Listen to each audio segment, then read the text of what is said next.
No witty openings today. Just a big get well soon to Henrik Longfist from this lifelong Ranger fan.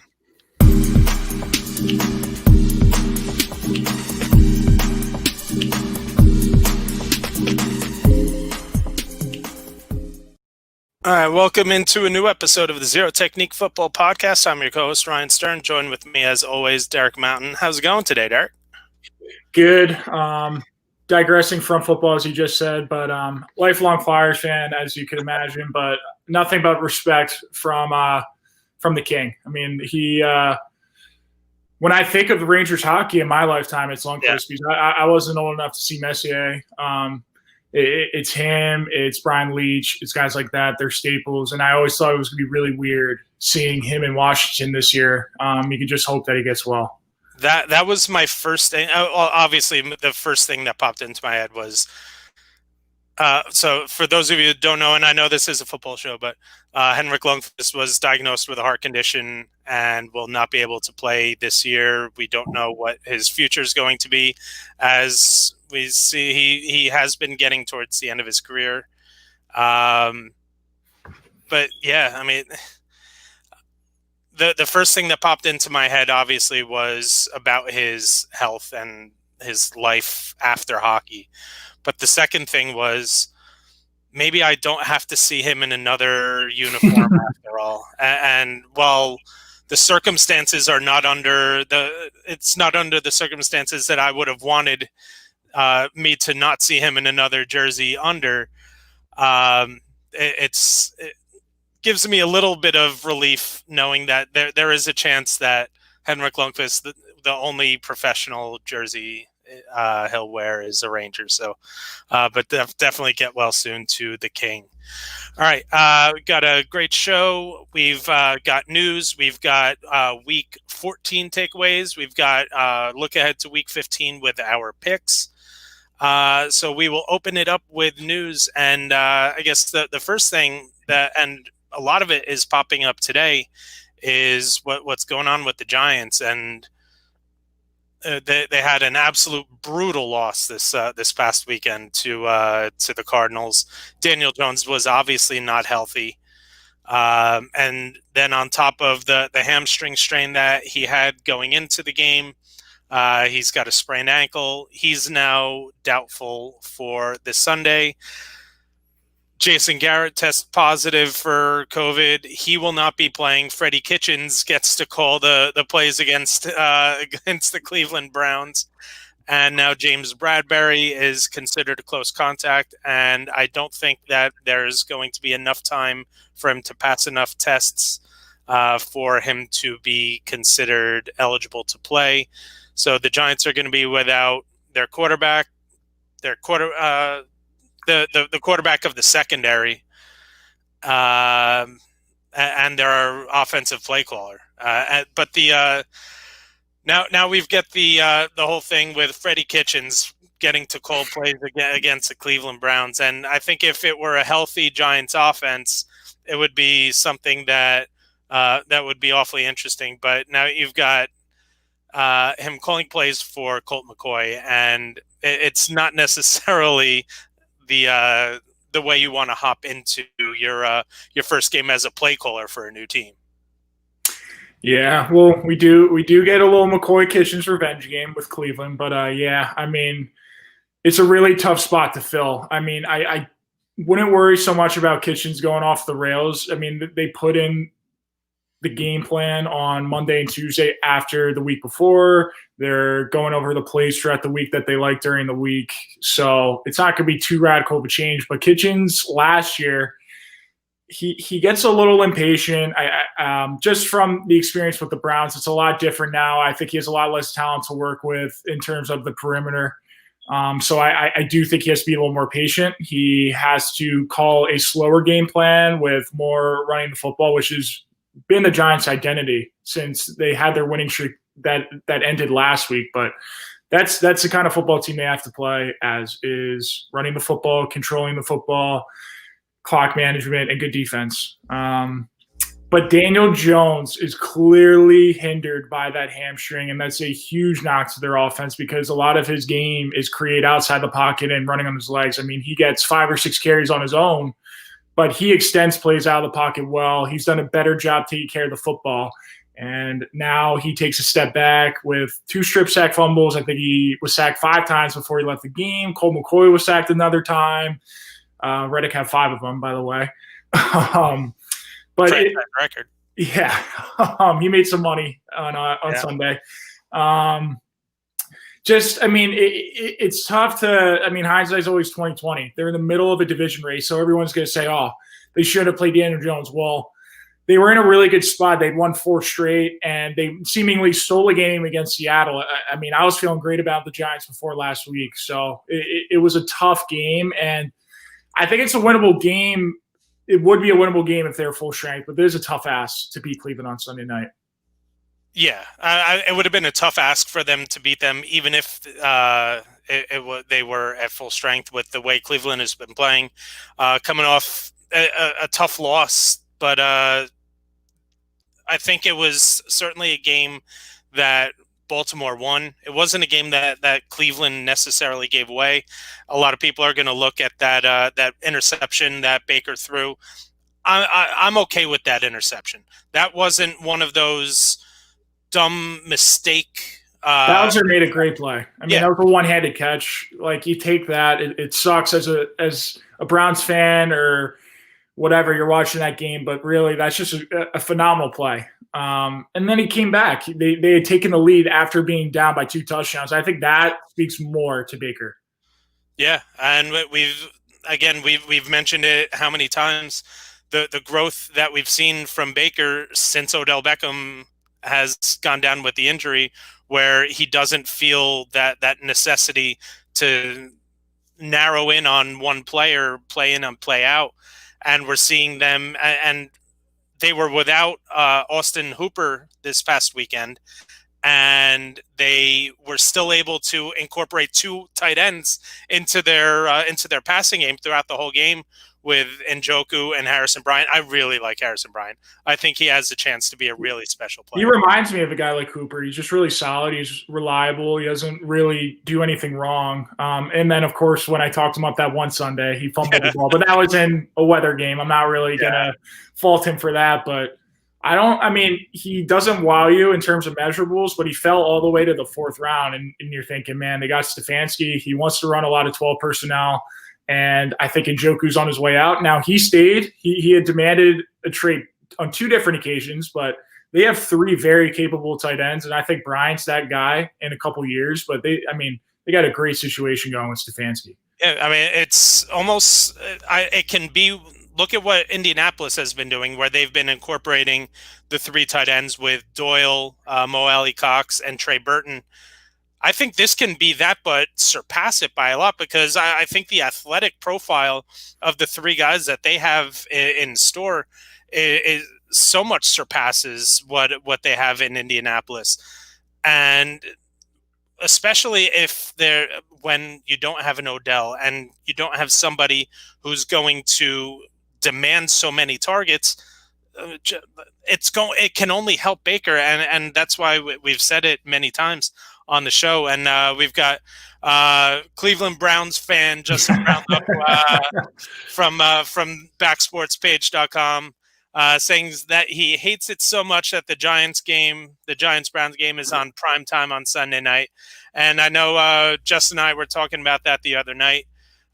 He's saying that he liked it when the Browns weren't getting as much attention. Yeah. And now that they're playing well, they're getting the national attention. And to be honest, a lot of that has to do with, obviously the maturity of Baker Mayfield that we talked about, but the running game and the offensive line have just allowed, I think, the maturity and growth for Baker Mayfield to happen at a much quicker pace, because not everything is expected to come from Baker Mayfield. They have this 1-2 punch where you have Nick Chubb just quarters 1 through 3 is just dominating, and then Kareem Hunt just plowing people over in the fourth. This is a very well-balanced team. Yeah, and I think you hit the nail right in the head about Baker last year. My biggest problem with Kitchens last year was he tried to make the offense around Baker and throwing the ball 35, 40 times a game when that's not what they should have been. And I think it was hard. They had a lot of spotlight. They had acquired Odell. They had acquired Landry a year before. They had acquired Kareem Hunt. It was a ton of firepower going into last year.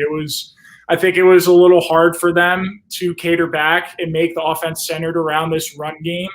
But Stefanski was a home run hire in terms of a schematic fit that will work for Baker. He is best in play action, 2 tight ends. The looks are easier for him. It's half field read stuff, gets the ball out of his hands faster, and he's a point guard. He doesn't have to be the best player. He just has to get the ball in these guys' hands, and that's when they're at their best. Yeah. All right. So let's move on to another piece of interesting news that's been coming across this week. It's been a little slower in terms of news this week, which I guess is a good thing. The Detroit Lions have an opening at the GM position, and they've already brought in ESPN's Louis Riddick, who has gotten multiple interviews in the past, but never a job. But now they're also bringing in Scott Pioli and Thomas Demitroff from the Atlanta Falcons, who built a team that went to the Super Bowl and had been competitive year in, year out. Based on the way that the Detroit Lions are built, and obviously this team could be one of those teams that with a new GM is just completely blown up. Do either of these 3 candidates make any more sense to you than the other? I'm intrigued by Dimitroff and Pioli, especially because they're both Belichick guys. Dimitroff was a low-level scout with the Cleveland Browns all the way back in the 90s when Belichick had coached there. And Pioli helped build up the Patriots in the early 2000s as an executive, in an executive position, moved all the way up to, I think it was director of personnel or one of those roles. And then he got the GM job with Kansas City. And I'm just scratching my head because they just did this with Bob Quinn and Matt Patricia. I know it's different. I think Dimitroff did his own thing in Atlanta. I mean, he's not as patient as Belichick as an executive. I think he likes to trade up if he likes something. I think he puts more of a premium on skill guys. And I never thought Atlanta's problem was talent, and that's the GM's job. I do think some of his contracts were worrisome that they're going to have to deal with, like Matt Ryan and Julio Jones. But I mean, they were 5 minutes away from winning the Super Bowl, 3 minutes away from winning the Super Bowl. So I mean, talent was never an issue in Atlanta. I do like that name, but I just think it's a little strange going from a New England regime to those 2 guys. What do you think? Yeah, so the name that stuck out to me the most was, and I guess because of the success that he had during his reign, was Dimitroff. But the name that I've always wanted to see get a chance was Riddick. And you hear him, and you know when it's him talking on the Monday Night Football broadcast. There's just something different that he brings. He has just an overall intellectual viewpoint of the game from both sides. He has the player side. He has the management side. I think that he's just waiting in the wings to really be a future rock star as a GM. But I think a lot of it is going to do with what he feels is going to be the future of the team under Matthew Stafford.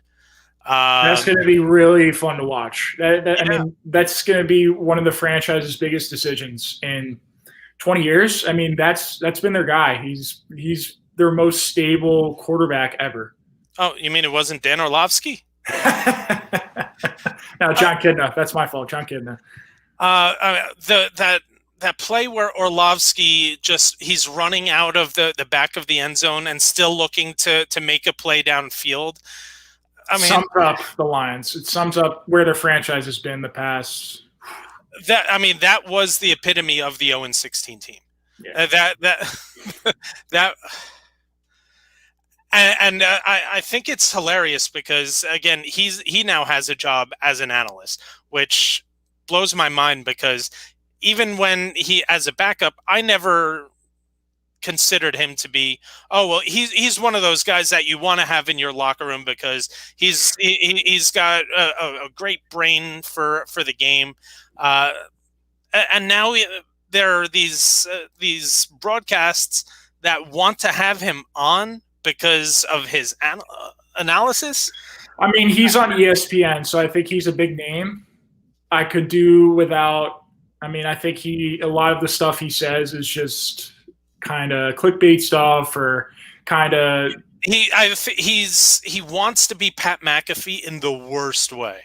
Exactly. Yeah. I mean, and I think there are some things he says, like he did play, so I think he definitely has a perspective that's worthwhile. But I also think he sold his soul to just attention and what can get me just on, I don't know, just all over social media, the internet, all that stuff. Because a lot of stuff he says I can't really get behind. I think it's a lot of like recency stuff, recency bias stuff. I don't know. That's what you get with some of those guys on TV.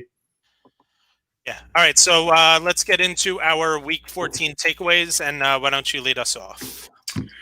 I want to circle to the Rams, and usually they've been a team centralized around offense with McVay, but I want to talk about their defense. We've alluded to it in weeks in the past, but what Brandon Staley has done has been pretty remarkable in a year. He went from an outside linebackers coach at Denver under Fangio, and he's taken that defense into LA and played at a really high level.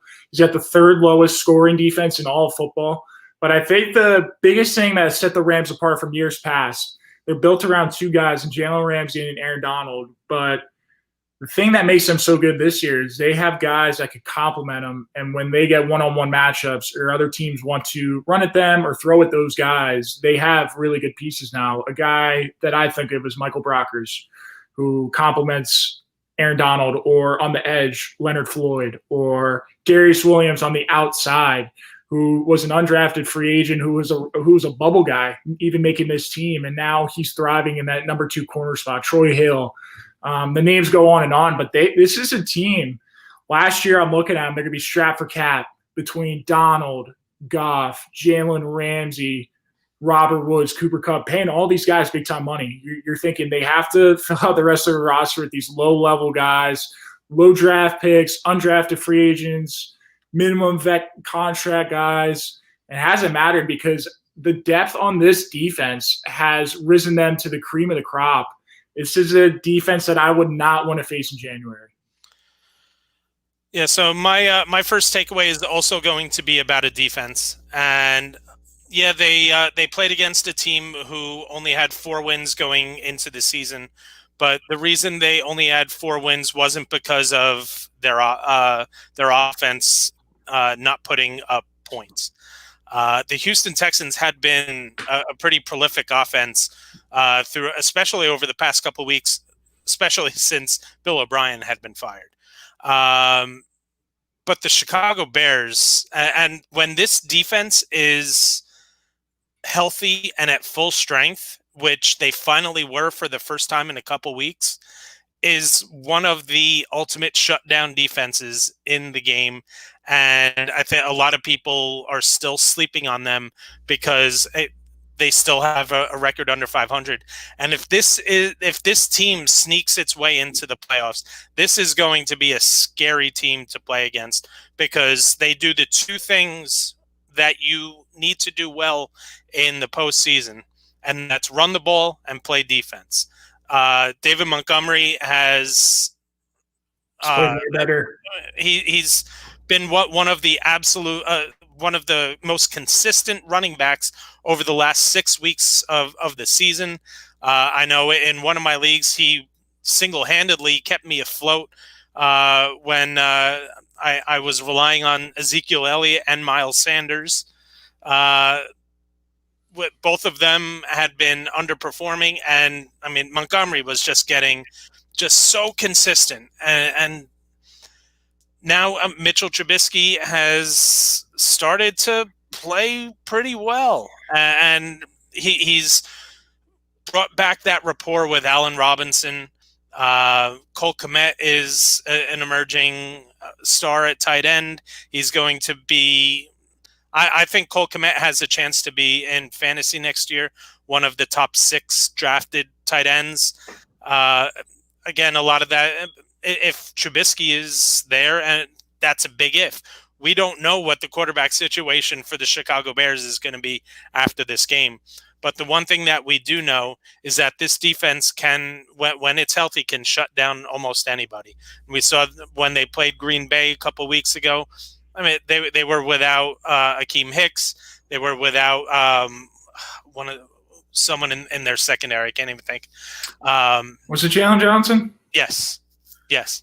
Yeah, I mean, Trubisky looks like 2018 Trubisky, last 2 games, and I think a lot of people wanted to rain on their parade after the Green Bay game, and rightfully so. I mean, it was embarrassing, but he had some moments. He flashed, but he also had 2 awful turnovers that took him out of the game. If they get 2018 Trubisky, that team was 12-4. I mean, if they take care of the football, they run the ball well. Trubisky's running a little bit, creating on his own. Behind that defense, you're exactly right. This is a team you do not want to play. Yeah, and if this team could get one more outside pass receiving target, one more option, and I know they've been trying to get Mooney to be that person. I don't know if he's there yet, but he's got as good a chance as any right now.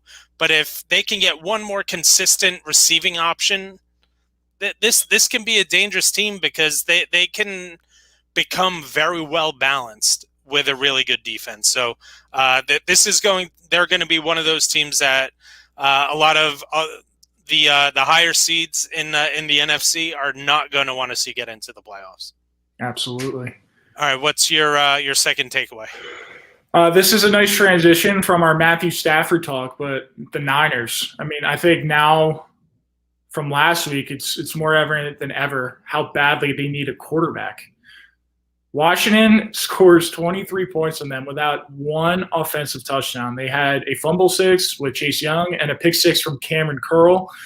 The amount of times that Mullins and Jimmy G have shot this team in the foot, shot themselves in the foot this year, I mean, they've single-handedly lost them a few close games. And their window is slowly closing. And I know that's it's tough to say that, but if you look at the construction of their team, they have 41 players up for free agency this year, whether unrestricted or restricted. And the biggest one is Trent Williams. The next biggest one is Richard Sherman. I don't think they'll bring back Sherman.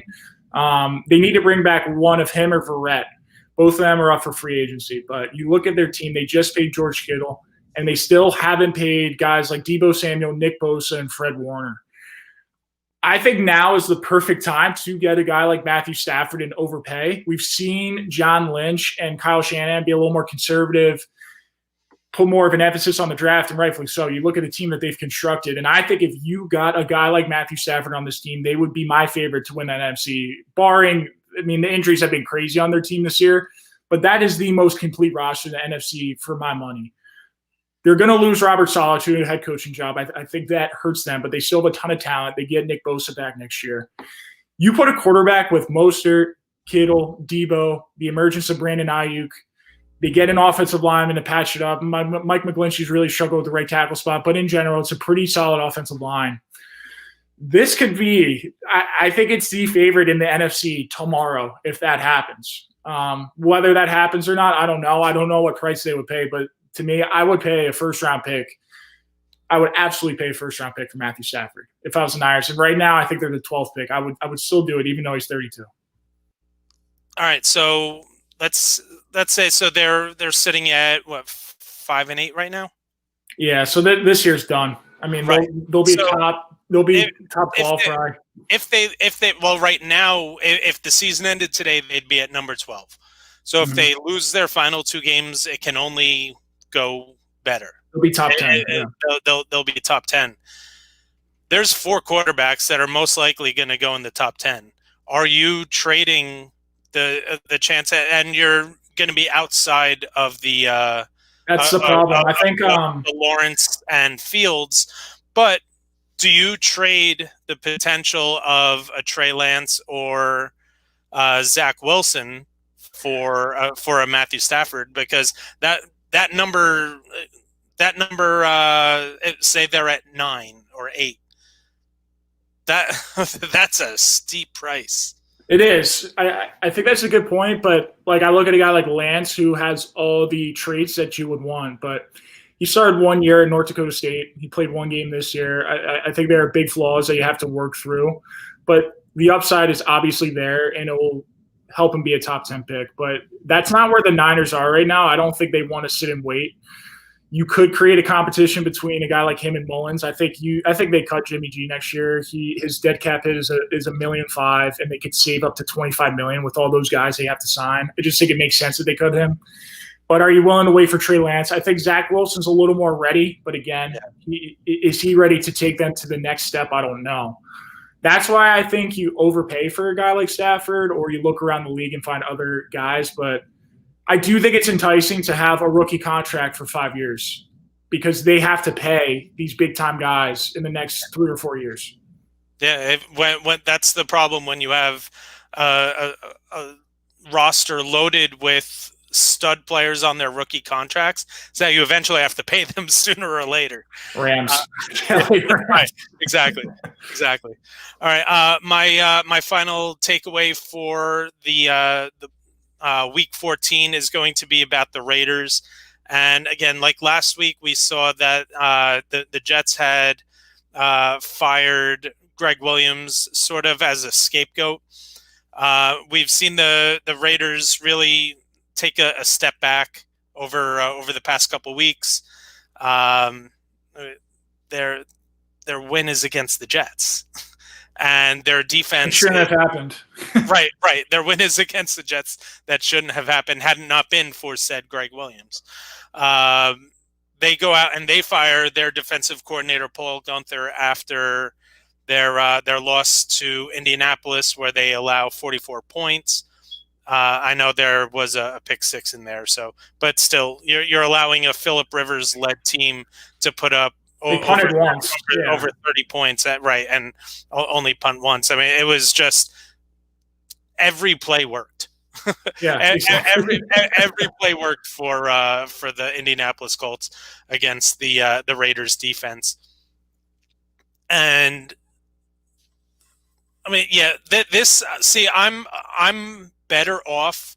I'm better with the Guenther firing than I am with the Greg Williams firing, because the Greg Williams firing as being the only firing just made no sense at all. It was just funny. It was I just saw that and laughed. It was like, okay. And Gase was talking about it like, that's the move we need to make. Okay. Yeah. Okay. Yeah, just like when Adam Gase had to leave his Thanksgiving dinner to go game plan for the Patriots to lose 22-6. But firing Paul Guenther may be one of those moves that needed to be made for a team that is right in the thick of the playoff race in the AFC. They still have a winning record. They're 7-6. But this is a defense that has just been atrocious, and now they're going to be without 4 starters in their game tonight against the Los Angeles Chargers, which we'll get into the picks in just a few minutes. But what were your thoughts on the Guenther firing? I just thought it was strange that they had fired him before a Thursday night game. You don't really see that. Now, Marinelli, they can't change the defense schematically, but Marinelli at Dallas, from what my experience as an Eagles fan, and Ryan, you can speak to this. He keeps it really simple. 4-man pressures, doesn't really blitz. A lot of zone coverage, a lot of soft zone coverage, but he wants them to play fast. He's all about effort, gang tackling. So if that's the jolt that the Raiders need, and they look on film and they're seeing a lot of effort stuff, a lot of low stuff to that degree, which you hope you're not seeing on the pro level, but it does happen when guys check out. then maybe this is the kind of move they need. If they win the last 3 and they run the table, which it's 3 tougher games, but if they do that, they're going to put themselves in a good position to make the playoffs. It's a really crowded wild card picture in the AFC, but this is a move that had to be made. I mean, they couldn't continue to play that kind of defense and expect to win even tonight, in my opinion. So we'll see how it goes. But I like Rob Marinelli. I always thought that he overachieved as a D coordinator at Dallas. Yeah, absolutely. He wasn't, and I actually think that there's more talent on the Cowboys defense now than when there was when Marinelli. It was all offense on the Marinelli teams. It was all about offense. If Marinelli had the group that the Cowboys have now, they'd be a much different team. I mean, that Cowboys, the way that the Cowboys coaching staff has performed this season, when you look at the expectations, and yes, I know Dak Prescott got injured. They weren't good with him, though. No, no, they were not. All right, let's get into Week 15 picks. Getting down to the old nitty gritty, as they say. We've got a game tonight. The Los Angeles Chargers heading slightly northeast to Las Vegas to take on the Raiders. The Raiders are currently a 3.5-point favorite. The line is at 51.5. It was at 53. Wow. I mean, I like the over right away. I mean, even though Mike Williams has already declared out, Keenan Allen's a true game time decision. Eckler is playing. Both these defenses are bad, or just really bad.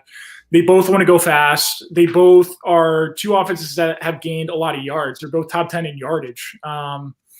I think it's going to be a ton of points. I think, the Chargers got to win because the Falcons outcharged them last week with 3 consecutive interceptions in the fourth quarter. Watching Matt Ryan's pretty sad nowadays.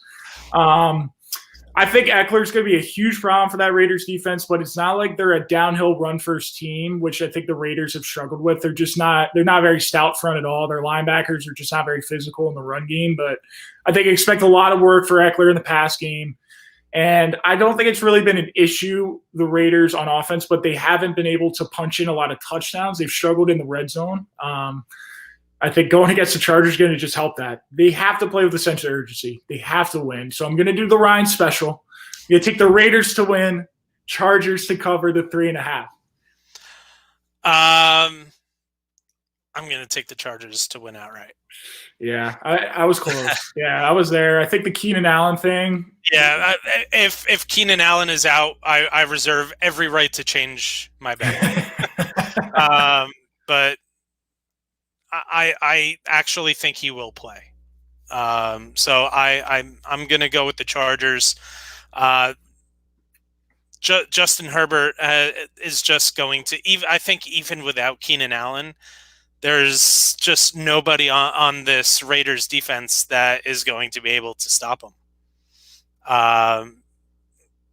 The weapons that he's going to throw to have still had a lot of experience with Justin Herbert because, one, they were on the second team together in preseason, and now they've been able to work with Herbert this week with the ones, with Mike Williams and Keenan Allen not being at practice. So I don't think that there's going to be obviously none. Jerome Guyton is not Keenan Allen. Not many wide receivers in the league are right now. He's just stepped his game up to a new level with this brand new quarterback that he's been blessed with. But I think that what it comes down to is going to be the defense. And I know the Raiders offense they were able to put up 27 points against a tough Indianapolis defense last week. Garbage time. No, Henry Ruggs is a big deal too. A lot of it, you're going to see a lot of underneath passes to Darren Waller, to Hunter Renfrow, who I think has a chance to have a decent game. But I just think that the defense on the Chargers side of the ball just has more playmakers. So I'm going to take them to win outright. I'm also going to take the over. All right, we've got two Saturday games this week. The first one is we've got an AFC battle and an NFC battle. The first one is the Buffalo Bills heading out west to the Denver Broncos. Right now, the Bills are a 6-point favorite, and the line is set at 49.5. I think this is going to be a big game for the Bills. I mean, they're coming off 2 primetime games. Everybody's starting to take notice about what Josh Allen and Stephon Diggs have been doing in Buffalo. Are they for real? Are they a threat to Kansas City? And this is a tough spot for them. They go to Mile High City on a shorter week. I think the emotional letdown is going to be evident. So I think it's going to be a sneaky, tough game for them. And if they do end up covering that spread, to me, it's like, all right, they're for real. This is just a really good football team. For right now, I'm going to take Denver to cover the 6 because that's a lot of points, and they still have a solid defense. I know they're down A.J. Boye in the secondary, which worries me, but Fangio's always able to scheme up a solid game plan against these top-tier quarterbacks. So I'll take Denver to cover sparingly. I don't love that pick, but I still think Buffalo wins this game. I'm going the same way. I'm going to go with Buffalo to win, but Denver to cover. Josh Allen he showed me something last week. It was a tough start to that game against Pittsburgh. Especially that first quarter. I mean, there was nothing going on for either team in that first quarter. But after the Steelers took the lead, it was the Josh Allen, especially in that third quarter. That third quarter was the Josh Allen Stephon Diggs show. I mean, that was one of the more special connections we had seen throughout this year for a one quarter. Obviously, it's not going to be Mahomes to Tyreek Hill for 200 yards, but they were just eating the Steelers up, and I think that's where they're going to have to expose Denver. Being without Boye, they're not gonna. I'm not sure the deep stuff is going to work this week. I really like the Broncos safeties, Justin Simmons, but the shorter stuff. But that's where you see Cole Beasley come into play. It's where you see Stephon Diggs. I mean, Stephon Diggs has become one of the more well-rounded wide receivers in the league. Oh yeah. So I will also it'll be my special. So it'll be the Bills to win, Broncos to cover, and I'll take the under. Yeah, I would lean towards the under as well. 49.5. Yeah, that's high. It is. It's high for Drew Lock. Right, yeah, it's high for Drew Lock. It's coming off a great game, but I don't expect 230 burgers in a row from Drew Lock. The Bills defense is coming off of 2 really good games in a row. The Denver Broncos have been one of the more solid defensive groups in the league so far this year. Quietly, I mean, obviously their record hasn't given them the national notoriety, but that they have been one of the more impressive groups. So 49.5 does seem a lot for me. And Saturday night we have the Green Bay Packers hosting the Carolina Panthers. Right now I'm seeing a line at 8.5 with an over/under at 51.5. I like the over for sure. That's enticing. I think Joe Brady versus Mike Penn, the Carolina Panthers O coordinator versus Green Bay's D coordinator, is a huge coaching mismatch. So I think it's going to be a lot of points. Green Bay now has the 1 seed. The Saints losing to the Eagles was a huge deal in terms of the NFC landscape, and the Packers they can't take their foot off the gas. The 1 seed's even more important this year. That's the only team in each side that's going to see a bye. So I think that's going to be a little jolt for Aaron Rodgers. And also one other thing, without fans in the stands this year, what more of a home field advantage is there than Lambeau Field? I was gonna say, does Drew Brees want to play in Lambeau Field in January? No. I was gonna say, like, it's a gigantic advantage. Jared Goff, like, it's a game changer. It's a huge deal. So I think the Packers have a lot to play for, but it seems like the Panthers always play up to these opponents. I mean, they had the Chiefs right down the wire about a month ago. I think they play everyone pretty tough. 8.5's a pretty huge spread. So third special right here. I'm going the Ryan special again. Panthers cover, but Packers win. I'm going to take the Packers to cover. I think this is this has the writing on the wall of one of those 41-17 games to me.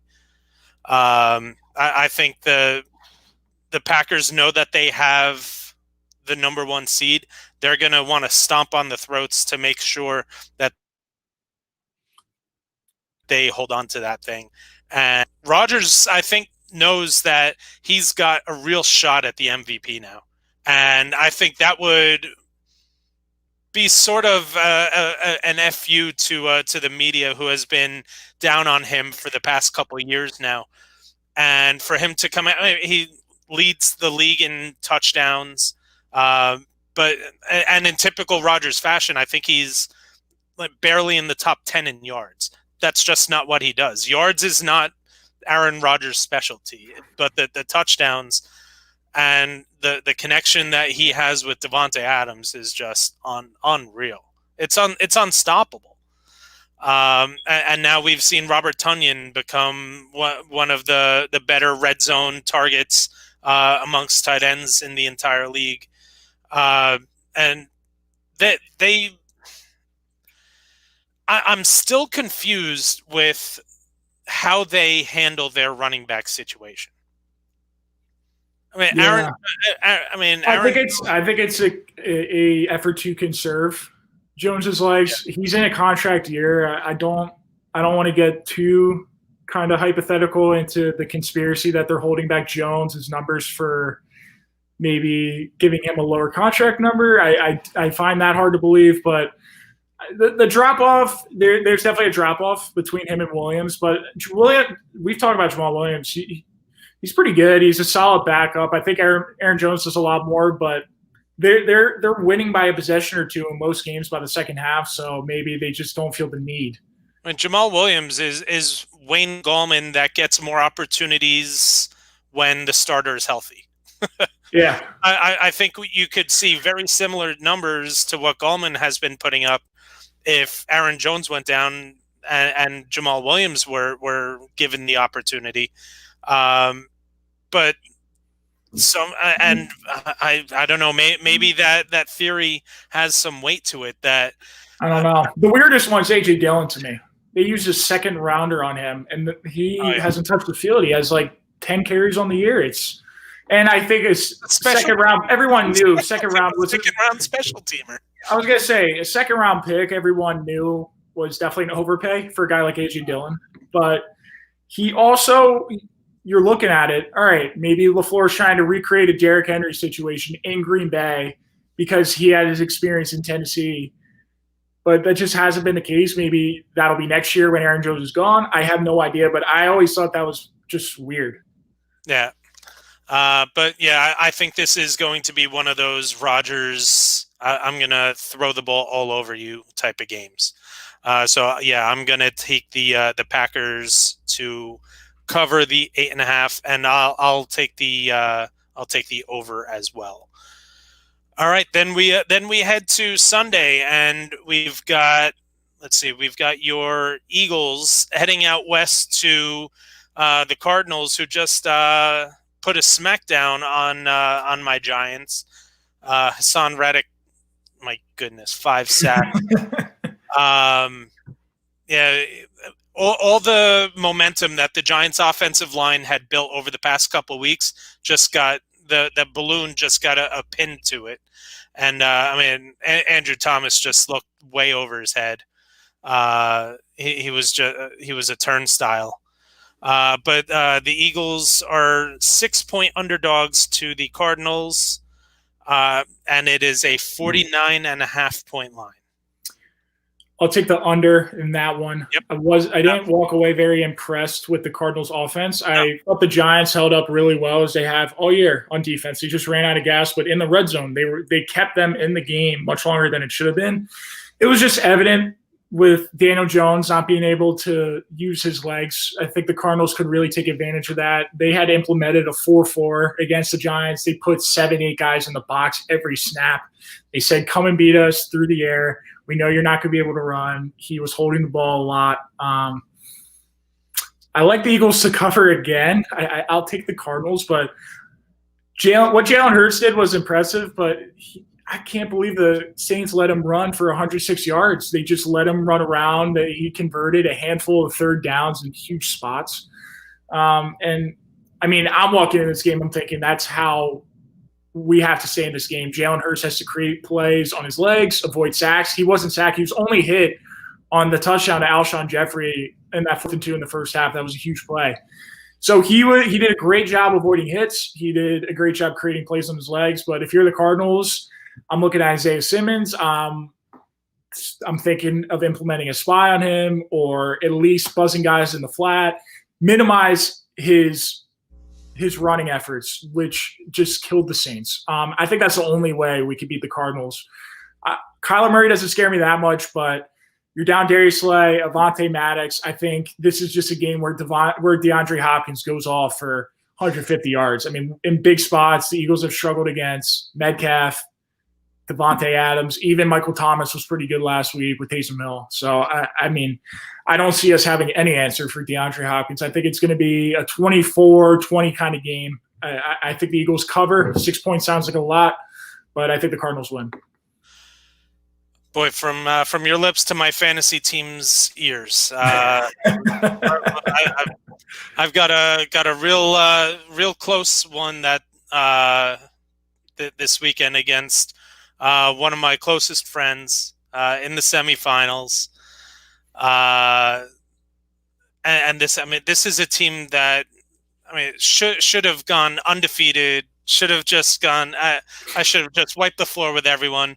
But unfortunately, I had the number one running back and the number one wide receiver in the league, and they both missed. They missed like 16 combined games with Michael Thomas and Christian McCaffrey. You have a team with Michael Thomas and Christian McCaffrey, and then you're at one point my wide receiver 5 was Deontay Johnson. Thomas, Hopkins, Robert Woods, Kenny Galladay. Oh my God, and Galladay he just decided to pack it in. I had traded T. Higgins to get Kenny Galladay. Oh. That's fancy for you. Yeah. Cardinals. So the one thing that surprised me about Jalen Hurts was the fact that he actually ran the ball as much as he did. We saw in college that he was able to move around in the pocket. He didn't always, when he got outside of the pocket, his first intention was never to run. He was always looking downfield to still make a play. And sort of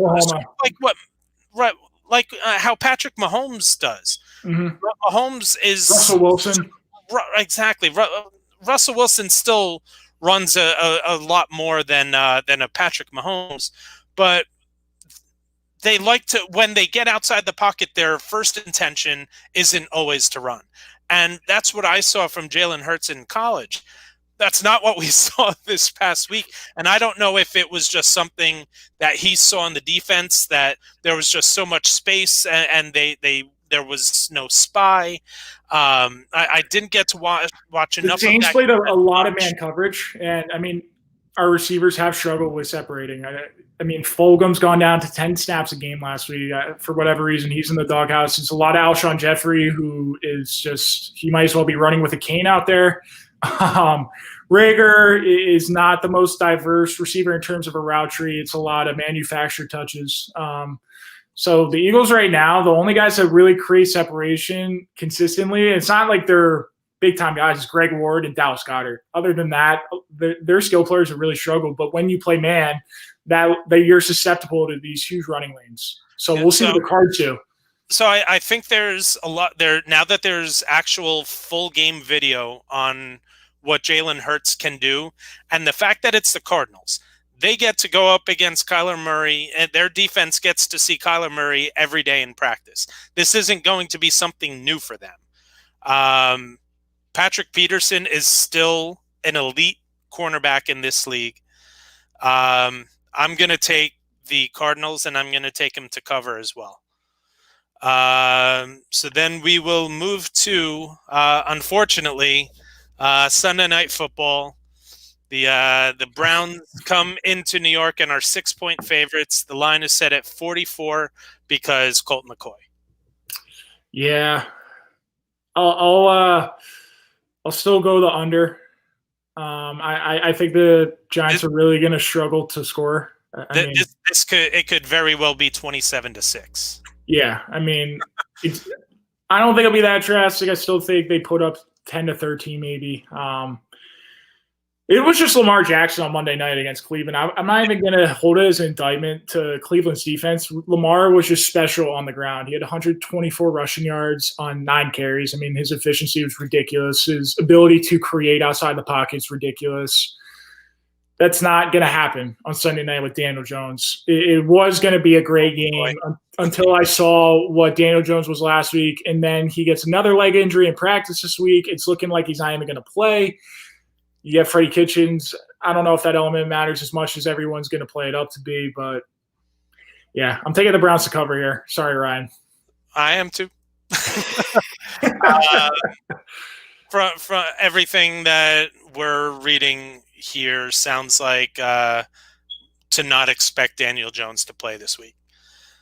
So it's going to be Colt McCoy, and yeah, I go on these Giants fan pages, and I'm sure that all fan pages are especially in the Northeast. I think in the big cities like New England, Philly, and New York are just awful. And some of these fans who actually think that Colt McCoy gives the Giants a better chance to win a football game than Daniel Jones. It's just absolutely laughable and sickening at the same exact time.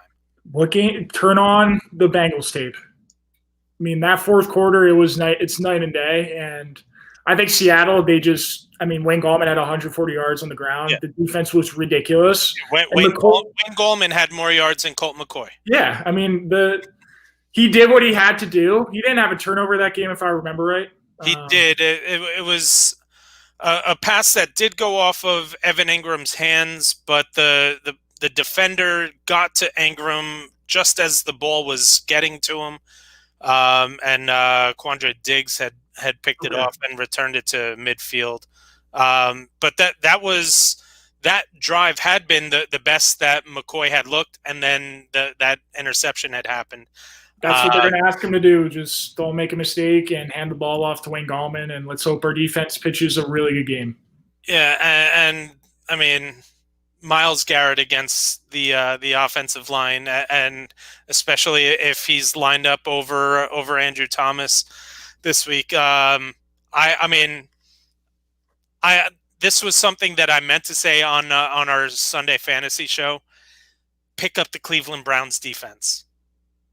Because one, they're gonna have the Giants without Colt McCoy, and you know they have Week 16. The Jets. They get the Jets. They say the Browns have a lot to play for, but I mean they haven't made the postseason since 2002, so I think that'll juice them up enough. But they also have the Jets. This isn't going to be a team that, and I don't think they can clinch. Can they clinch a playoff spot with a win, or is it with a win and help?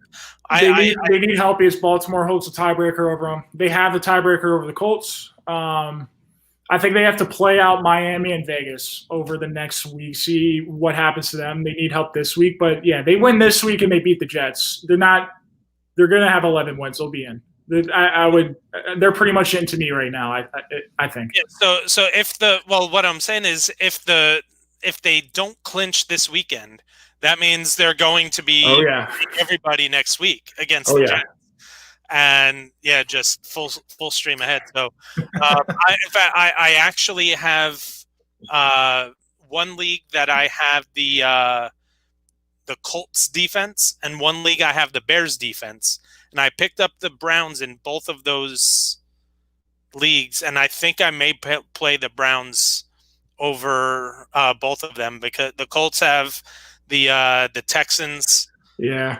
I know I just waxed poetic about the Chicago Bears, but they do have an indoor game against against the Minnesota Vikings this week. Oh yeah, the Bears. That's those are two matchups that I'm looking at, and I see the Browns and how they can play, and then I look at what the Cardinals did to the Giants last week. So I know I'm big on the Browns this week. Alrighty, then we finish off with Monday Night Football, and this may get ugly, because this is now 2 weeks in a row that the Pittsburgh Steelers have been brought down to planet Earth with losses to Washington and Buffalo. Now they go into Cincinnati. It's a 13-point line and a 40.5 point over-under. Ugh, oh my God, that's so gross. That's an implied total of what 27 to 13.5. Yeah, something like that. Yeah, Bengals aren't hitting 13. I just don't see it. I get it, they're going to shut out Brandon Allen again, but he's getting killed every single week. This offensive line doesn't give them a chance. Joe Burrow, what he did was a minor miracle, to be honest. He hid so many flaws in that offense, and now they're being exposed to the highest degree. And they started off the game against Dallas last week with 3 straight fumbles. Just can't happen. I think it's a team that's checked out completely. I think Zach Taylor's on his way out. And as you said, this is going to be a pissed-off Pittsburgh team. All week in the media, it's Juju and Claypool TikToking on the Buffalo Bills field. And Fitchner is a horrible offensive coordinator. And Big Ben saying he's not very good anymore to the media. And everybody's down on the Steelers, and I get it. They haven't looked great. This is the perfect bounce-back game. Monday Night Football against a divisional team. Cincy's done. They're basically a shoo-in for the 3rd pick. I think their coach is on their way out. I would take Pittsburgh if it was a 20-point spread, I think. I really would. I'm very confident in the Steelers minus 13 here. I feel like I would lean under, though, because I don't know if the Bengals in double digits. They barely hit double digits the first time they played. They reached a whole 10. Was that and that was with Joe Burrow? Oh yeah. Yeah. It's not good. This is I think where I may take the over, because I think that there's a chance that Pittsburgh gets into the high 30s on their own. So you may only need 3 or 6 points out of Cincy to reach it. So that's just such a low number. It's such a low number. So I'm going to take the Steelers to win and cover, and I'll hold my breath and take the over. No Bud Dupree, I don't care. I'm scared for Brandon Allen. This offensive line is going to get absolutely massacred on Monday night. Yeah, TJ Watt may have 83 sacks. All right, that is going to wrap it up for today's show. Again, make sure you are checking out backsportspage.com. Everything going on up there. Follow Backsports Page on all social media at Backsports Page. Derek is at Derek Mountain. I'm at rstern33 on Twitter. Make sure you are liking and subscribing on YouTube. so you can check out the fantasy show on Sunday. Myself, Derek, and Tom Bennett. If you are still alive in your fantasy football playoffs, I know I'm alive in 3 of my 6 money leagues. So half reaching the semis and half of them, I'm okay with that. That's not bad at all. Yeah. All right. So that is going to wrap it up. Derek, let's enjoy some football tonight. It's gonna be a good one. We'll see if Vegas's playoff odds just die down tonight. It's gonna be fun. Yeah, and let's see if that defense can turn things around under a new defensive coordinator. All right, so that's going to wrap it up for us. We will be back next week on our regular day, which is Wednesdays. And again, check us out on Sunday for Back Sports Page Sunday Morning Fantasy. Have a great night. You too.